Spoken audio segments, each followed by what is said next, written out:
আমার নাম আবির সোম। আমি একজন শিল্পী, গ্রাফিক ডিজাইনার এবং আমি সৌহার্দ্য সোম তিতিম। আমি ওর বাবা। সৌহার্দ্যর বয়স এখন 3.5 বছর। ও 3 বছর বয়স থেকে ব্রাইটাল লাইফ স্কুলে আসা শুরু করে। করোনার সময় 2020 সালের অক্টোবরের 7 তারিখে তিতিম আমাদের ঘর আলো করে জন্মগ্রহণ করে। তো ওর জন্মের সাথে সাথে আমাদের বাসার পরিবারের সবাই, আমার বাবা মা, তিতিমের মা, আমরা স্বাভাবিকভাবে খুবই খুশি হই। এবং ছোটবেলা থেকেই দেখা যায় যে তিতিম খুবই মিউজিক, এই জিনিসটা খুবই পছন্দ করতো। তো সবসময় আমরা ওকে আসলে ওর পছন্দের মিউজিকের মধ্যে বড় করি।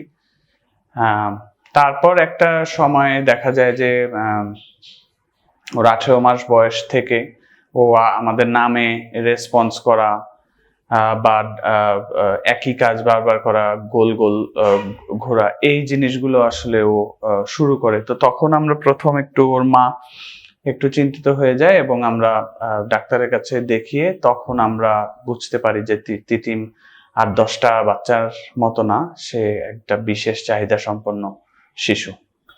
তো স্বাভাবিকভাবে যা হয়, এরকম একটা খবর যখন পরিবারের সবাই শোনে, সো সবাই বলে যে না না, এরকম টেনশন করার কিছু নাই, ছোটবেলায় অনেকেই এরকম হয়, আস্তে আস্তে ঠিক হয়ে যাবে। তো আমরাও ওটা ভেবে কিছুদিন ওকে একটা নর্মাল কিন্ডারগার্টেন বা একটা প্লে স্কুলে দেই। তো সেখানেও সবার সাথে ভালোই ছিল, কিন্তু যেটা সমস্যা দেখা যায় যে তিতিম অন্যদের সাথে ওভাবে কমান্ড বুঝে কাজ করতে পারতেছে না। সব বাচ্চারা একসাথে খেলতেছে, তিতিম হয়তো বা সাইডে খেলতেছে, বা ওর মা বাইরে থাকতো, দেখা যেত যে টিফিন টাইমে যখন বের হতো বা স্কুল টাইমে যখন বের হতো, ওর টিচাররা ওকে পানি খাওয়াতে পারেনি, কারণ অন্যান্য বাচ্চারা তো পানি খেতে চাইলে বলতে পারে যে আমার পিপাসা পেয়েছে, আমাকে পানি দাও। বাট তিতিম এই বেসিক যেই চাহিদাগুলা, এগুলো বলতে পারতেছিল না। সো ওখানে আমরা ওকে 2 বছর বয়সে দেই। তারপর ওখানে প্রায় 1 বছর কাটানোর পরে ওর যখন 3 বছর বয়স, তখন আমি এবং ওর মা ডিসিশন নেই যে না, ওকে আমরা এমন একটা স্কুলে দিব যেখানে ওর স্পিচ বা ওর কমান্ড বা ওর এই সেন্সরি যে সমস্যাগুলো আছে, এগুলোকে ফোকাস করে আর কি ওর কাজ করানো হবে, এবং ও যাতে ওর নিজের জিনিসগুলো, নিজের চাহিদাগুলো প্রকাশ করতে পারে, ওই বিষয়টা মাথায় রেখে ওকে পড়াশোনা করানো হবে। তো তারপর আমরা 2-4টা অনেক স্কুলের খোঁজ নিই, বাট আমাদের বাসার খুবই কাছে ব্রাইটাল লাইফ স্কুল, এবং আমরা ফেসবুকে, গুগলে এটা রিভিউ দেখি এবং সামনাসামনি এসে আমরা কথা বলি। আর আরেকটা জিনিস বলবো যে তিতিম ফেইড বাংলাদেশে অনেক আগের থেকেই থেরাপি নেয়। সো থেরাপি নিতে নিতে আমরা ব্রাইটাল লাইফ স্কুলের কথা জানতে পারি। সো তখনই আমরা ডিসিশন নেই যে আমরা ব্রাইটাল লাইফ স্কুলেই ওকে আসলে ভর্তি করাবো। ছোট থেকেই তিতিম একটু ঘর কোণে ছিল।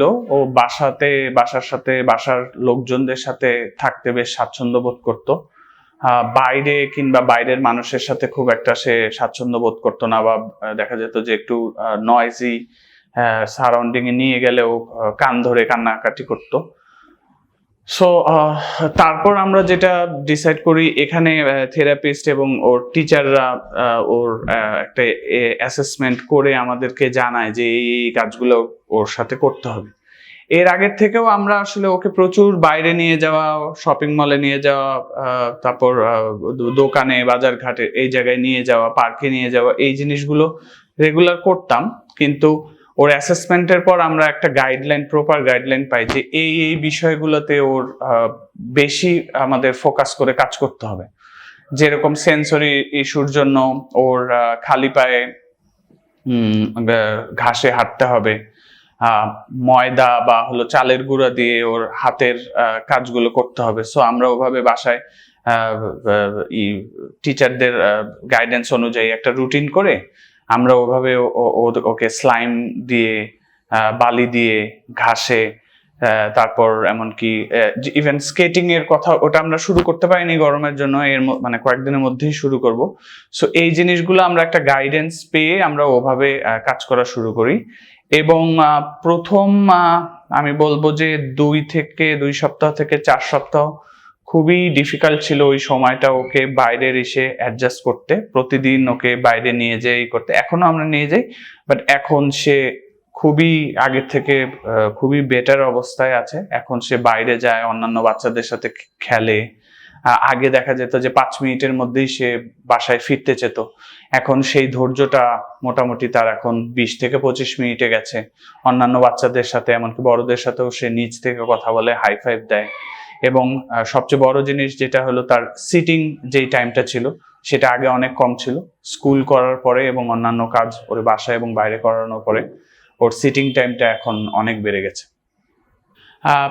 স্কুলে দেওয়ার পর তিতিম প্রথম যেই সমস্যাটা ফেস করে সেটা হলো একটা টাইমে উঠে দাঁত ব্রাশ করে নাস্তা টাস্তা খেয়ে সকাল সকাল স্কুলে আসা। তো প্রথমে দেখা গেছে যে প্রথম 1-1.5 মাস ও লেট করে আসতো, ঠিক টাইমে আসতে পারতো না। সো তখন এখানে মিসরা বললো যে চেষ্টা করবেন যাতে ও অ্যাসেম্বলি থেকেই স্কুলে থাকে, কিন্তু অ্যাসেম্বলি মিস হয়েছে বলে যে স্কুলে আসবে না এরকম না। প্রথম ও আসবে, খেলবে, এতটা জোর প্রথমেই দেওয়ার দরকার নেই, আস্তে আস্তে সে অ্যাডজাস্ট হয়ে যাবে এই ইসের সাথে। তো পরবর্তী যেটা হয়, 2 মাসের মধ্যে এখন সে ঠিক টাইমে উঠে এবং সে নাস্তা টাস্তা খেয়ে ওর যিনি আপা, রাজি আপা, ওনার সাথে টাইমলি স্কুলে আসে এবং স্কুলে কাজ করার পরে বাসায় গিয়ে সে তার মিউজিকের প্রতি যেহেতু খুবই ইন্টারেস্ট, সে প্রায় তার দুপুরে খাওয়ার আগ পর্যন্ত, মানে 12টা থেকে 1টা পর্যন্ত সে তার কিবোর্ড বাজায় আর কি। ওখানে সে টানা 1 ঘন্টার মতো সে নিজের মতো করে মিউজিক করে এবং পরবর্তী সে খেয়ে দিয়ে ঘুম দেয় এবং বিকালে আবার আমরা, ও ঘুম থেকে ওঠার পরে আবার ওর মা অফিস থেকে আসার পর ওকে রেডি করে আমরা আবার ওকে বাইরে বিভিন্ন জায়গায় খেলাতে নিয়ে যাই। আজ বিশ্ব বাবা দিবস, তাই আমি পৃথিবীর সকল বাবাকে অভিনন্দন জানাতে চাই এবং বিশেষ করে যারা বিশেষ চাহিদা সম্পন্ন শিশুদের বাবা। আমাদের ক্ষেত্রে যে জিনিসটা, যে আমাদের এই জার্নিটা একটু অনেক বড় এবং অনেক চ্যালেঞ্জিং, তো সেই ক্ষেত্রে বিশেষ করে আমাদের তো একদমই হাল ছাড়া যাবে না এবং আমাদেরকে দৃঢ় মনোবল নিয়ে আমাদের বাচ্চার সাথে এই যুদ্ধটা জয় করতে হবে। বাবা হিসেবে আমি অবশ্যই আমার শিশুকে পৃথিবীর সবচেয়ে বেশি ভালোবাসি, বাট এটাও ঠিক যে শুধু এই জার্নিতে শুধু আমি একা না, আমার স্ত্রী, আমার বাবা মা এবং তিতিমকে যিনি পালেন, আমাদের প্রত্যেকের এখানে অবদান আছে এবং এই প্রত্যেকের অবদানে আমরা তিতিমকে নিয়ে এগিয়ে যাচ্ছি এবং আমরা খুবই আশাবাদী। এবং ব্রাইটার লাইফ স্কুলকেও অনেক ধন্যবাদ যে আমাদের একটাই চাওয়া যে আমরা সকলে মিলে এই জার্নিটা যাতে সফল করতে পারি।